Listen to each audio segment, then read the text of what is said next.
Hey guys, it's Truck Doug. I'm here out in the shop messing around with converter stuff.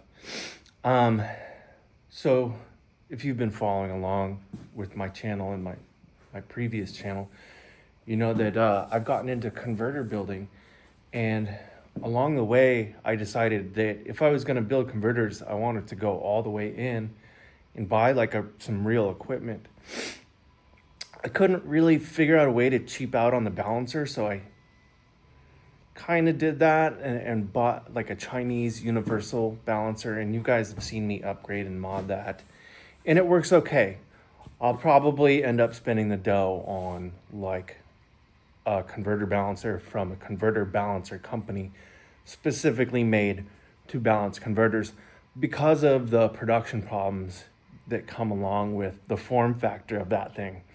You know, it's just not as easy as it is at the shop where I have a lot of work done, where you just set the balancer on there, hit a button, it points to a spot, you put the weight on, and you're done. Mine requires some calibration and setup, and I don't really trust it 100%, so I do it a couple times. I put the weight on, I come back.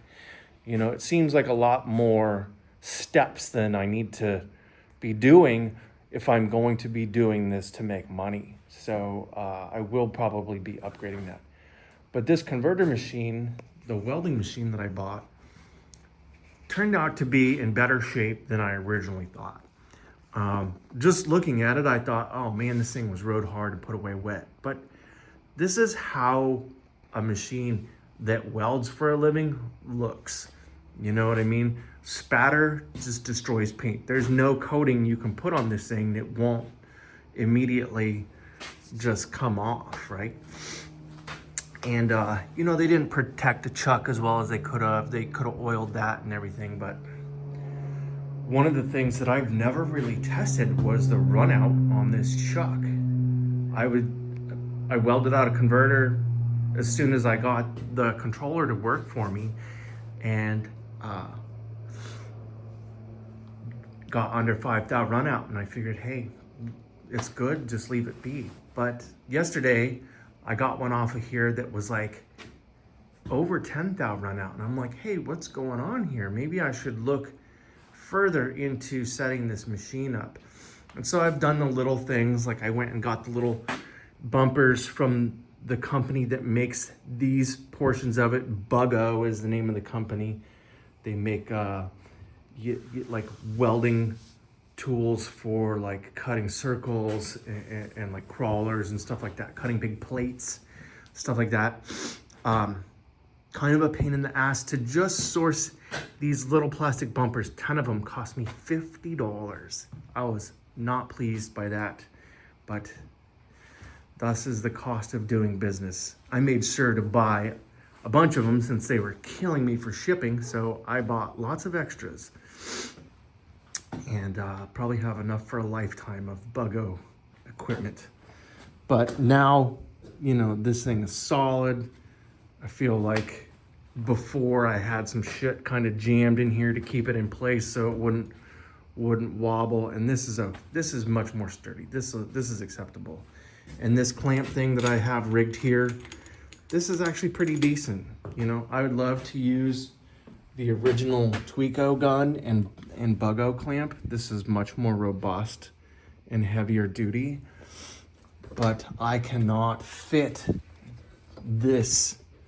I have not found a good adapter to the Euro style output on this little Chinese machine. So I'll hold on to that until I find like a less expensive Miller XMT 304 or something like that.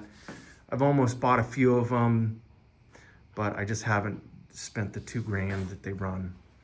But just to show you what we're looking at here, this is a brand new ground hub from Tricomp in the chuck. And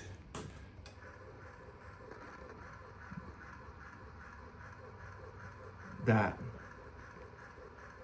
indicator is half a thou per graduation, so it swings from low at 1 thou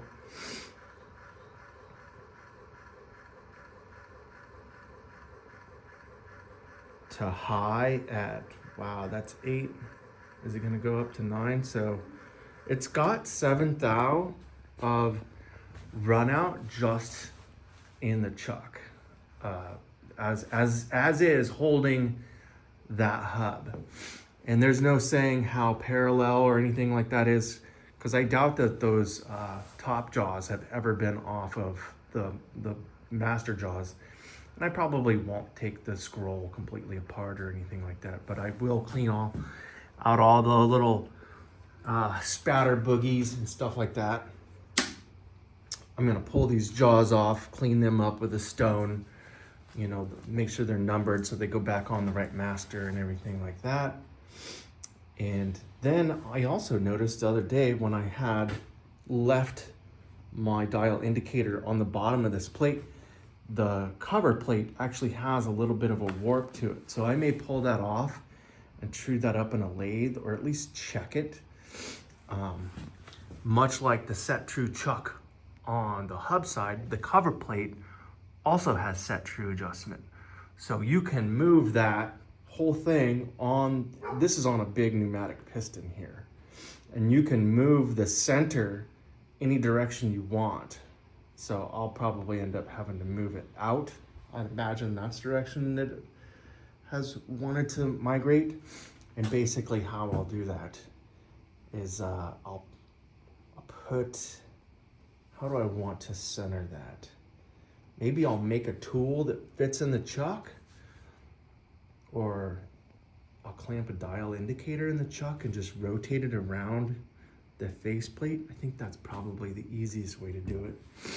Any sort of run out that I detect while revolving this chuck to this surface will cause radial run out, and that's how I should adjust it. Yeah, okay.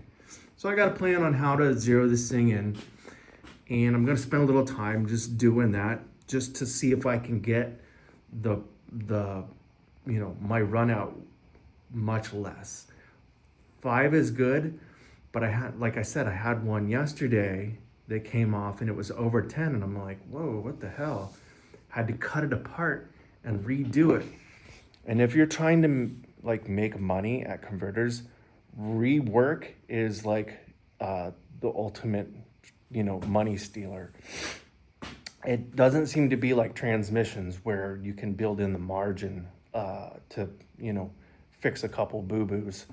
The part prices for converter stuff is set. What people will pay for converters is generally known, and you have that area where you can earn your labor margin in.